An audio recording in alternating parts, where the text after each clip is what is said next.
Coming to paperback and e-readers, John Haynes' Godbreaker. The man who rules the world takes on the Asgardian god of thunder in this action-packed, all-new John Haynes series adventure. Pre-order your copy of John Haynes' Godbreaker at online booksellers today.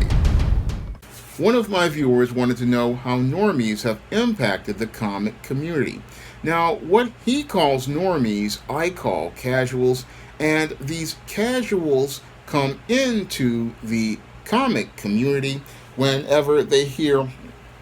about a new animated series, or they hear about a new superhero movie or a new superhero TV show, and it's usually these adaptations that are made for animation, television, and movies that are the gateway for these casuals to come into the comic community. And usually after they have heard that an adaptation of a superhero is being done in either animation, movies, or television, usually the casual will want to come into a place like a comic shop to learn more about these characters and get to know why these characters are cool. So usually when it comes down to the normie or the casual, this is a person who never really heard about this character or this series, and they want to learn about the roots of that character.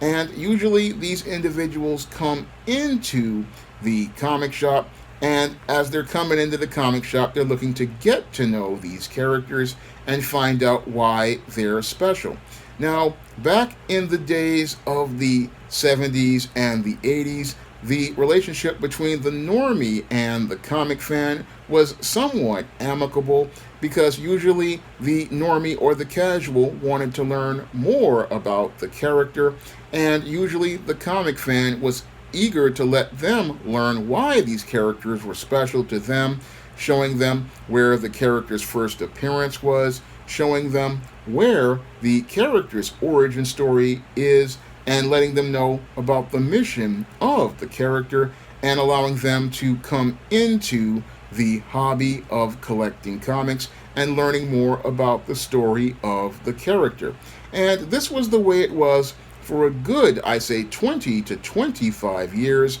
but over the last, I say, decade or so, things between the casual customer and the comic fan have deteriorated, and they've deteriorated because many of the comic fans want to be gatekeepers, and because they want to be gatekeepers, what they want to do is keep the casual fan from coming into the comic shop and learning more about the character and the lore behind it. Now, some of these individuals, they want to do this because they want to be these kind of gatekeepers who kind of try to create some type of social club or fiefdom where they want to be the masters of knowledge. And then there are those who have come into the comic book medium who are these far left social justice types. And these far left social justice types, they have come into the comic book medium because they want to push their political agenda, and they want to use the characters as avatars to push whatever social justice narratives in between the pages of their propaganda, which they call comic books. And it's these two factions that have been fighting for the last couple of years in a culture war that have made it where many of the normies or the casual fans have not really been able to connect with these characters because there haven't been people there to help them get to know who these characters are, what makes them special, and most importantly, why we should care about these characters, because you have two factions warring with each other, and as they are participating in their culture war, it is having a major impact on the comic community, because what it's doing is driving a wedge between the comic community, where we have those who are lifelong comic fans who call themselves wanting to preserve the comic medium, and then we have the social justice types who want to use comic characters to further whatever political agenda they're having. And unfortunately, the people who are losing at the end of the day are the casual comic fans and the children who basically want to get to know what's special about these characters, and there's nobody there to give them guidance either in creative or in fandom, because these two sides are basically warring with each other. Now, as a comic fan, ever since I was 4 years old, thankfully I did have a brother who helped me be able to enter the world of comics and the comic community. But there's nobody there to give many readers out there that guidance once they come out of gateways like the MCU, the DC superhero movies, or many of the animated series that are still available on places like HBO Max or Disney Plus. Many of those young kids who basically this is their first exposure to characters in things like X-Men, the animated series, Batman, the animated series. Yes, I know these cartoons are very old to us, but to many new customers, they look at these products and they want to get to know these characters, and it's hard to get to know these characters because the comic community these days is so hostile. Now, many people, well, they want to be able to get a gateway into comics once they step all out of the movie theater, but when they step out of the movie theater and want to go to the comic shop, what they run into, again, are, in addition to these warring factions, a very confusing continuity. Now, back in the 80s, when I was entering into comics seriously, I entered into it really seriously around 87, 88, many of the books had really strong entry points, even though there were things like Iron Man having a red and silver costume, the Hulk being gray, and Spider-Man being in a black costume. You could still walk into a comic shop and easily recognize any of those characters, and after 2 or 3 issues, you could really get into their stories. Unfortunately, today, because of all of the warring factions, many casual readers can't get into these characters, and they can't get into these characters because the continuity is just a jumbled mess. Over at DC, we've had to deal with, from 2011 on, with dealing with the New 52, the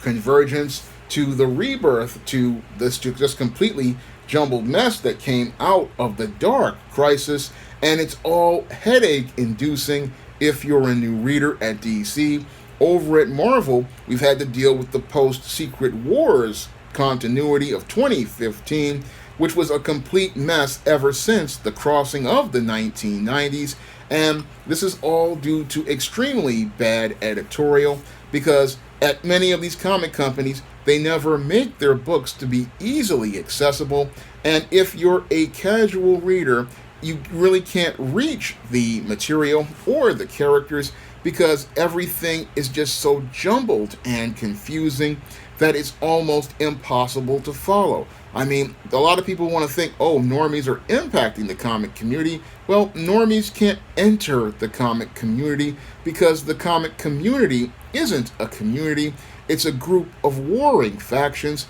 which are continuing to fight back and forth with each other, and that makes it hard for a casual reader to come into this medium and really get to know characters and get to know their stories, because there's just so much baggage with these stories and I wouldn't even say going back to the origins of it. I would say going back as far as maybe about 1995 for Marvel with the Crossing, which derailed many of their characters, and then with the 2001 Marvel editorial upheaval with Joe Quesada coming on. This is what derailed Marvel, and over at DC they were doing well until 2002 when Dan Didio took over, and I would even say with Archie the last 3 years have been an absolute headache. So many of these books are just absolutely impossible for the casual reader to follow, and many casual readers have just basically abandoned the material and just stuck with the adaptations that they watch on TV or movies, because the comics themselves are just inaccessible at this point, because I can't say the normies or the casual has had much impact, but the comic fans and the comic gatekeepers have had an impact on the comic community, because they have made it where it's impossible for the casual reader to come on and start enjoying these characters with all of their issues as related to continuity, all of their reboots, all of their relaunches. They've just made things into a headache, because a 49-year-old man who has been reading comics since he's 4 years old basically is having a problem with them. And as a 49-year-old man who has been reading comics since he was 4 years old, I can tell you that it's a nightmare for even a normie casual person to get into it. So I know what type of nightmare is here, and I can say, again, they haven't had much impact. Yes, many casuals do go to the movies and watch the TV shows, because the movies and TV shows are somewhat easier to follow, and because they're easier to follow, this is why many people go over it and believe that those versions are the actual versions, because the comic versions are just a headache to deal with. And this may impact the perception of many in the comic medium, but the reason why we have these perceptions is because many in the medium of comics and many of the people that are a part of fandom don't really understand how to connect with the audience, and they're not understanding that you're driving the audience away, because the audience doesn't see that gateway once they step out of the movie theater or stop watching the show or watching the animated series. They're not seeing a gateway where they are welcome. They're not seeing where people are being friendly towards them. I mean, I've seen hostility directed at new people in Facebook groups and message boards, and this further alienates people from the hobby, because they don't really feel welcome. They don't really feel like there's an open door like it was back in the 80s when I was collecting comics. I mean, when you went to a Comic Con or you went to a comic store, some people would be condescending and obnoxious, but others would be open and say, hey, you want to know something more about this character? Their first appearance is here. You can read this here. You can read this story here. And you can read this story and get to know this character. There were people there who were looking to be open and wanting to share the hobby, but I haven't seen that. And again, this impacts the way many casual people see these characters, not to mention people really have a hard time understanding these characters when Marvel does things like make Riri Williams Ironheart, put her in the Iron Man comic. They go out here and make Sam Wilson Captain America. They go out here and make Jane Foster Thor. This makes it hard for the casual person to get into these books after they've sat there and watched an MCU movie. So it's really hard for the casual fan to have an impact on the medium like they did in 1989 when Tim Burton's Batman came out. And I remember being at Park West High School when Tim Burton's Batman came out, and people could easily go from watching the movie in June of '89, right over to the Forbidden Planet on 14th Street in Union Square, pick up a Batman comic, because Jim Aparo was still drawing Batman, and Batman was the same. He was the same artist for Batman for many years, so people felt like they had an easy entry point. Plus, the stories, they weren't too hard to get into. Yes, Tim Drake was on his way to becoming Robin, but the stories, Batman was still Batman, even though Dick had become Nightwing and Tim was about to become Robin and Jason Todd was dead. People still could get into the books, and many casual readers, once they got a little quick introduction to the characters, they were able to jump on the books, because many books back then followed a rule. Jim Shooter, the editor at Marvel in the 80s, talked about how every story needed to be an entry point, and every story was an entry point. But today, we have publishers trying to tell you when to jump on, and was something I've always said was wrong, because you don't get to tell the reader when to jump on a book. The reader will pick the story that they like, and if they like other stories, they will go out here and pick their own stories, and that's something I do over at SJS Direct right now. And I've had people come in on the third or fourth ISIS series book, like The Beauty Myth or My Sister and My Frenemy, and come back and pick up the entire run, or pick up later books in the ISIS series like Revenge of the Cyber Goddess or All That Glitters, and go all the way back to the beginning. And the same thing with John Haynes. I've had people come in with At Death's Door and come and go out and pick up every John Haynes book, all the way starting with The Temptation of John Haynes. And I've had people come in on the middle with books like Dark Succubus and The Man with Nothing to Lose. And again, it's the reader who chooses the entry point, and it's up to the writer to write the character in a way where the character is accessible in every story, and that's how your casual readers can have an impact on a community of fantasy, comics, or science fiction, because it's up to the writers and the publishers to go out here and open a door for them, and that door is further opened and propped up by the support of a fan base that goes out and is a nice host to all of those new readers. That's something I'm trying to build on SJS Direct. I want many of the readers to be able to enjoy the characters and be able to create a gateway for new readers. And that's something I also try to do with much of my storytelling. And also when I do live streams, I try to be a good host to many of my readers, trying to show them the utmost respect. I mean, readers will come to me and ask me, okay, what's the start of the SJS Direct universe? And I direct them to The Temptation of John Haynes. And I also, when they ask me what's the start of the Spinsterella trilogy, I let them know that Spellbound is the start of the Spinsterella trilogy. Legendary Mad Matilda is the second book, and Spinsterella is the third book. Again, people are going to constantly ask these questions, and it's up to those in fandom to let the new readers and new customers know where they can get started so that they can find out what's so great about characters. But we don't see that in the comic community, which is filled with a lot of snobs, as I see it, a lot of really people who want to create their own personal fiefdom with these characters, and they want to gatekeep and keep out all of the new readers, many of whom